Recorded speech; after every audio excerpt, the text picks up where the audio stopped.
Il faut savoir que la plupart des personnes dañ leen di wax la masturbation c'est juste question de ay rab ay jinne. ma leen di présenter ni c'est-à-dire stratégie yi nga xamante ne moom laa leen di jox ngeen utiliser ko. La masturbation daf lay rendre stérile c'est-à-dire daf lay yomloo wala la masturbation dafay dagg sa karaw. Masturbation question d'habitude la te habitude li koy dindi moo ngi ci yéen vous êtes capable maanaam nit ku nekk tu es capable de dindi li nga xamante ne moom moo nekk ci yow. Masturbation c'est prouvé scientifiquement que ni su fekkee da nga koy def le plus souvent da ngay manquer motivation da ngay manquer énergie. Masturbation pour nga arrêter ko complètement il faudra que nga comprendre lan mooy sa déclencheur. te loolu noonu bu la dalee ne te dis pas que ni yow tu es incapable de résoudre ce problème là bien sûr que tu es capable de le faire.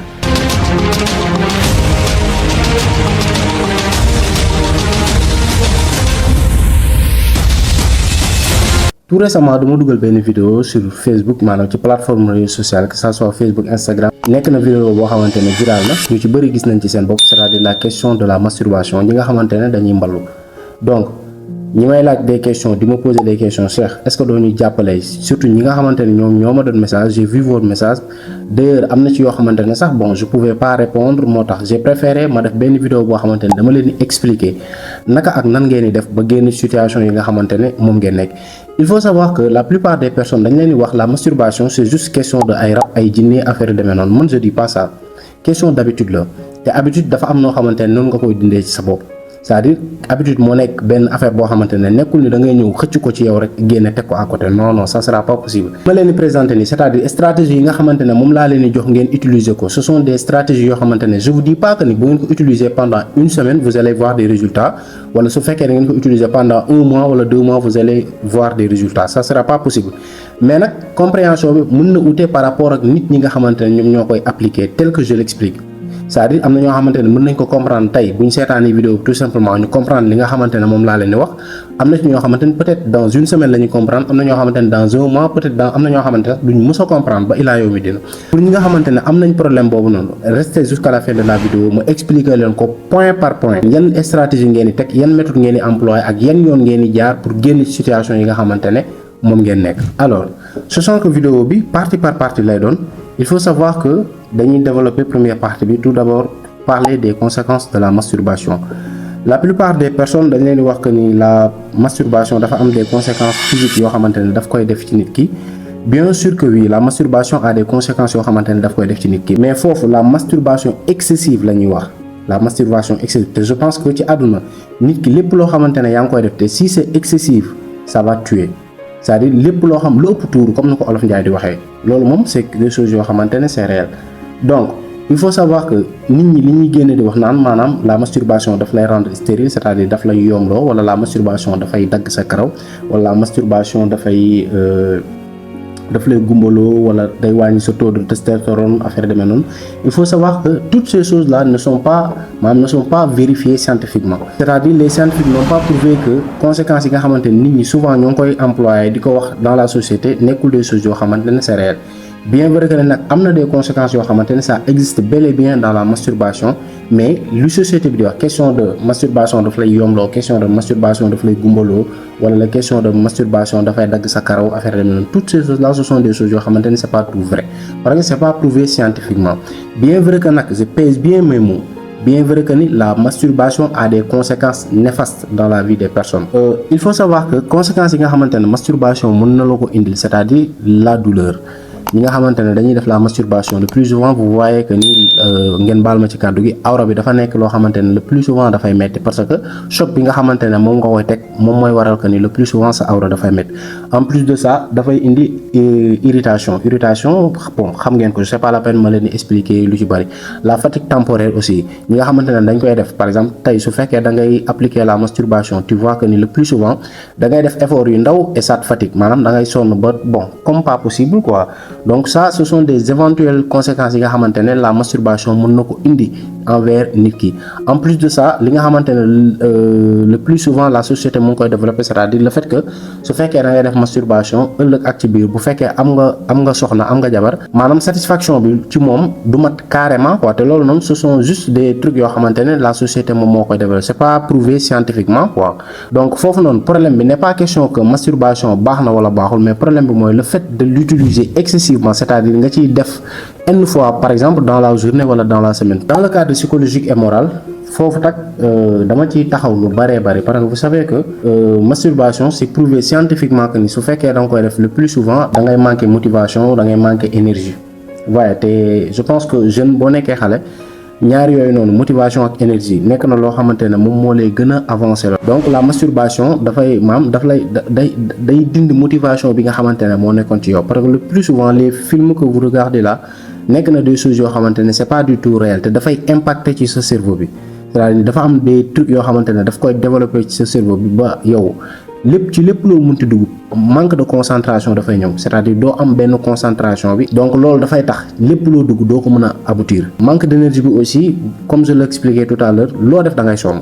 mën nga def benn affaire bu ndaw même bu fekkee sonnoo physiquement sax mais dans ton intérieur da ngay soxla par exemple te reposer wu wala sa xel naan la non laisse tomber jusqu'à demain ngay repousser des trucs yoo xamante ne peut-être mën nga ko defoon tey ndax tey la doon gën. vous voyez donc conséquences yooyu il faut toujours prendre en compte que ni masturbation daf koy indi ci nit. alors bon tout à l'heure maa ngi leen doon wax que ni masturbation question d'habitude la donc je pense que fii la ñu duggee carrément ci biir vidéo bi. c'est-à-dire fii laa leen expliquer yan affaire ak yan mbir ngeen di def pour mën a comprendre carrément habitude bi ba ngeen mën a fexe ba génn ko ci seen yaram. waaye donc la masturbation ñi koy appliquer le plus souvent su fekkee toog ngeen nga xool par exemple tey su fekkee man damay appliquer masturbation bu ma toogee xool bu baax dina am ay mbir yoo xamante ne ñoom ñooy xew avant que masturbation boobu noonu ma koy def. dafa am benn déclencheur boo xamante ne moom mooy nekk ci yow te déclencheur boobu noonu n'est rien d'autre que par exemple les vidéos yi nga xamante ne moom ngay seetaan sur les réseaux que ça soit sur TikTok que ça soit sur Insta wala affaire demee noonu c'est-à-dire les vidéos yi nga xamante ne ce sont les personnes nues wala les vidéos yoo xamante ne nit ñi ñoo ngi ciy yëkkati ay kàddu yoo xamante ne kàddu yu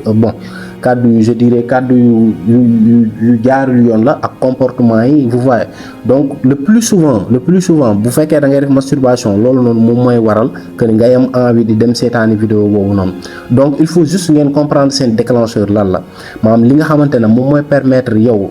nga am envie boobu noonu pour dem di seetaani vidéo bi comprendre loolu lan la d'abord ba pare balaa nga ciy nekk di sonal sa bopp sur quoi que ce soit boo comprendre loolu nag ba pare après nga topp li nga xamante ne moom laa lay expliquer nii. alors boo comprendre sa déclencheur xam sa envie léegi comportement bi nga xamante ne moom ngay am su fekkee par exemple tey yaa ngi seetaan vidéo boobu noonu.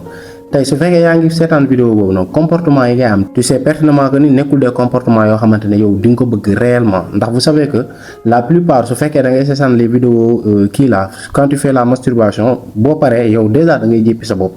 tu n'es pas fier de toi voyez. loolu lan mooy waral loolu il faut nga comprendre loolu ba pare boo xamee li nga xamante ne moom moo ko waral comportement boobu noonu après directement tu verras que ni da ngay am benn soulagement. il faut pas que ngeen jaawale soulagement bu positif ak soulagement bu négatif la plupart. bu fekkee da ngay def masturbation soulagement bi ngay am ce sont des soulagements yoo xamante ne c'est négatif parce que tey boo ko defee ba pare tu te dis que ni suba dootuma ko defati wala ginnaaw suba dootuma ko defati wala suba sax bu ñëwee da ngay muñ def de telle sorte que yow loolu noonu doo ci duggaat mais yow déjà li la ciy duggalaat rek yow doo ko xam. waaye donc il faut que ngeen comprendre soulagement boobu noonu après boo comprendre soulagement bi xool lan moo war a tax répétition di am parce que vous savez que ni tey tu te dis que ni dugg naa ci masturbation. bon peut-être bëgg naa ko bàyyi parce que su ma koy def la plupart du nekkul loo xamante ne après dama ciy fier tey dama koy bàyyi nga bàyyi ko pendant 1 mois par exemple bon peut-être sax 1 mois bëri na mais mën nga ko bàyyi pendant 2 jours 3 jours pendant 1 semaine wala pendant 2 semaines mais directement yow li lay ressusciter loo sax yow doo ko comprendre. voyez donc loolu noonu faaw ngeen comprendre soulagement bi faaw ngeen comprendre tamit lan moo war a tax ngeen am comportement boobu noonu ak répétition bi lan moo ko waral réellement lan moo waral ngay def masturbation le plus souvent. il faut comprendre que ni la masturbation le plus souvent lan moo koy indi mooy l'ennui c'est-à-dire le fait que nga ennuyant le fait d'être seul aussi la solitude daf koy indi stress bi tamit daf koy indi c'est-à-dire xel comme je l'expliquais le plus souvent dans mes vidéos dama leen wax que ni c'est-à-dire xel moom nekk loo xamante ne dafa bëgg loo maanaam dafa bëgg plaisir bu éphémère c'est-à-dire moom léegi la soxlawul des plaisirs yoo xamante ne peut-être c'est dans le long terme da ngay xaar ba suba wala ginnaaw suba moom souvent daf lay encourager sur des plaisirs yoo xamante ne c'est du court terme c'est-à-dire da ngay def léegi am léegi donc moom loolu ci loolu très souvent loolu la lay encourager donc leneen li aussi tamit mooy absence de routine c'est-à-dire nga xam yow réellement lan nga bëgg. waaye donc boo xamee réellement nga comprendre yow réellement li nga xamante ne moom nga bëgg ak réellement li nga xamante ne moom moo lay xaar ëllëg ci biir donc tu sais pertinemment que ne am na ci yu bëri yoo xamante ne tu vas pas le faire donc éviter d'être seul l'ennui aussi daf koy indi la solitude daf koy indi le manque de routine l'isolement aussi tamit daf koy indi donc yii ma leen limal nii moom mooy tax le plus souvent ngeen di tomber ci piège bi nga xamante ne mooy la masturbation pour nga arrêter ko complètement il faudra que nga comprendre lan mooy sa déclencheur c'est-à-dire avant ngay tàmbali li nga xamante ne mooy la masturbation mballu avant nga koy tàmbali il faut nga comprendre lan moo waroon a tax nga seetaan vidéo lan moo la yóbbu ba nga seetaan vidéo boobu te le plus souvent mooy les contenus que tu regardes par exemple sur Facebook wala sur Instagram wala TikTok contenu yi nga xamante ne moom ngay seetaan par exemple les contenus des femmes nues wala affaire demee noonu des trucs yoo xamante ne c'est pas assez sain quoi donc loolu mooy déclencher le plus souvent sa masturbation donc loolu faa nga comprendre ko boo ko comprendre rek presque tu as résolu 90% ci say problèmes en plus de ça ayez l'habitude de modifier votre environnement tey su fekkee yow kese nekk nga ci biir nekk et tu sens que ni désir boobu noonu mu ngi ñëw parce que il faut comprendre que ne tamit désir loolu c'est humain maanaam ci nit la nekk mais da ngay jëm di ko contrôler le plus souvent tey yow kese nekk nga ci biir nekk tu sens que ni mbir mi mu ngi ñëw tu essaies de te déplacer nga génn par exemple ci biir néeg bi dem xooli feneen foo xamante ne mën nga fa dem di nga fa fekk ay nit te tu sais pertinemment que ni loolu mënoo ko def foofu noonu donc vous voyez donc loolu daf lay jàppale ci li nga xamante ne moom mooy masturbation daf la ciy jàppale la bëri éviter leen aussi yenn compte yi nga xamante ne moom ngeen di follow di éviter aussi par exemple tey su fekkee sa téléphone moom moo lay déclencher loo mbir mi ngay éviter di fanaanoo ak sa téléphone portable waaye donc par exemple su fekkee tu sais pertinemment que ni yow tey désir boobu noonu boo koy résoudre ak sa téléphone nga koy résoudre mën nga jël par exemple téléphone bi ak fi ngay tëdd nga teg ko par exemple distance su 2 mètres wala distance su 3 mètres loo xamante ne peut-être tey su fekkee jug nga pour dem jëli téléphone boobu noonu xëy na am na yu bëri yoo xamante ne day dox sa diggante ak téléphone boobu noonu ba désir boobu noonu mën na disparaître donc yi ma leen limal nii faut juste ngeen prendre ci compte yi ma leen limal nii yëpp boo ko appliquer tu verras pertinemment que ni dina am benn évolution boo xamante ne dina am ci yow c'est-à-dire su fekkee yaa ngi def masturbation di nga toog benn durée boo xamante ne doo ko def par exemple mën nga toog benn durée 1 semaine 2 semaines wala sax ba 1 mois wala jàpp 2 mois yoo xamante ne doo ko def mais le plus souvent dina ci am ñoo xamante ne dañuy rechuter waat c'est-à-dire dinañ dem ba ci biir désir boobu noonu dafay ñëwaat dina am loo xamante ne moom moo leen di pousser pour ñu dem seetaanaat vidéo yooyu noonu pour am benn satisfaction te loolu noonu bu la dalee ne te dis pas que ni yow tu es incapable de résoudre ce problème là bien sûr que tu es capable de le faire il suffit juste nga comprendre c'est-à-dire nga xoolaat sa bopp dem xoolaat toog ne yow lan moo indiwaat lan moo déclenché waat loolu noonu su fekkee par exemple tey da nga recommencer waat di xoolaat yenn vidéo wala di commencer waat di amaat habitude yi nga xamante ne peut-être bàyyi woon nga ko 1 mois ci ginnaaw wala 2 mois ci ginnaaw su fekkee yaa ngi koy defaat nga ni donc lii nii certainement moom moo war a nekk déclencheur bi donc da ngay comprendre loolu modifier waat sa routine xool les choses qui ont marché et les choses qui n'ont pas marché nga jël les choses qui ont marché tu avances avec les choses qui n'ont pas marché nga jël leen nga teg ko à côté vous comprenez comme ni ma leen ko expliqué woon tout à l'heure rek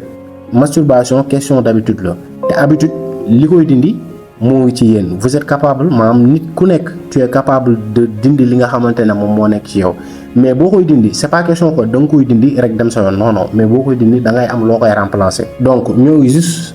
à la fin de la vidéo parce que bëgguma mu nekk benn vidéo boo xamante ne vidéo bu gudd lay doon parce que dama bëggoon que ngeen comprendre les bases comprendre lan mooy déclencher les causes les conséquences ak nan ngeen di def ba am des solutions yu nga xamante ne moom moo leen di permettre ngeen génn ci. donc il faut savoir que l'objectif n'est pas d'arrêter rapidement la masturbation mais c'est juste nga comprendre d'abord lan moo waral li ngay def nii c'est-à-dire lan moo koy déclencher yan conséquences nga ci am solution yi aussi boo ko comprendre rek directement tu vas t'en sortir. alors su fekkee vous avez aimé la vidéo